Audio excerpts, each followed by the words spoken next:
What you're watching is one of the big thrills of Tony Snow's life. He had the chance to play with Ian Anderson, flautist and vocalist for the legendary band Jethro Tull.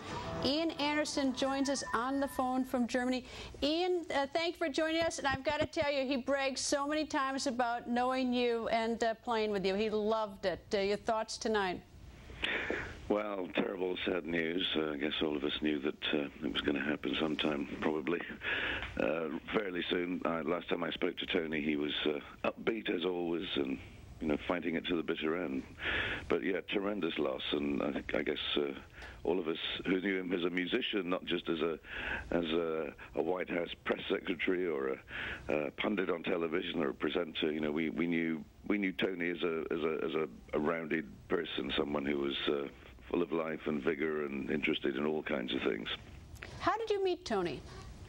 Well, he came to interview me, actually, at a concert in Washington some years ago, and we talked. He wanted to talk about music. I wanted to talk about international politics, but we, as is often the case, he was interested in stuff beyond the usual world that he inhabited, and I suppose he saw in me something that was, another kind of life, the Tony that might have been had he not been what he was. How did he manage to play with you? Because it was a huge thrill for him. Well, it would be nice to say that I had to cajole him, persuade him. He was an eager beaver. He was really looking forward to getting up on a stage and playing the flute. And of course, this was before he took his position at the White House. So I'm not sure he would have found that as easy as it was when he was.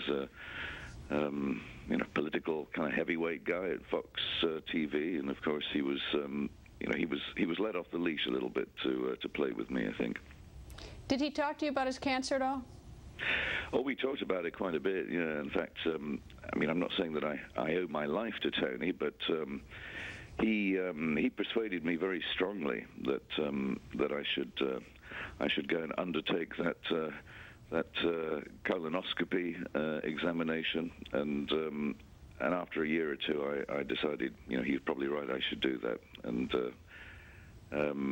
without going into too much detail, I'm pretty glad that I did.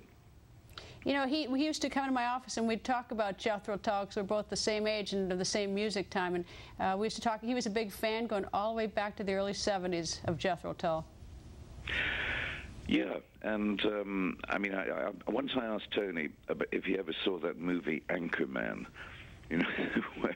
where there seemed to be the central character seemed, at least for a moment, as if that scriptwriter might have modelled that character on Tony, but he claimed he never saw it, and I kind of think he must have done, really, because it was just so close to home. But it was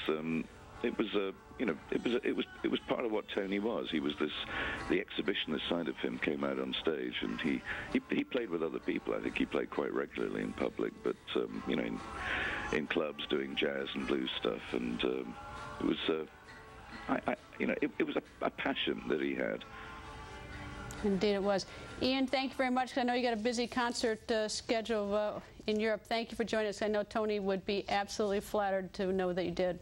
Yeah, well, of course, all of our hopes go out to his wife Jill and family, and maybe we'll get to see them in Washington when we're there in the summer. So, yeah, only the best thoughts can ever be had for Tony Snow.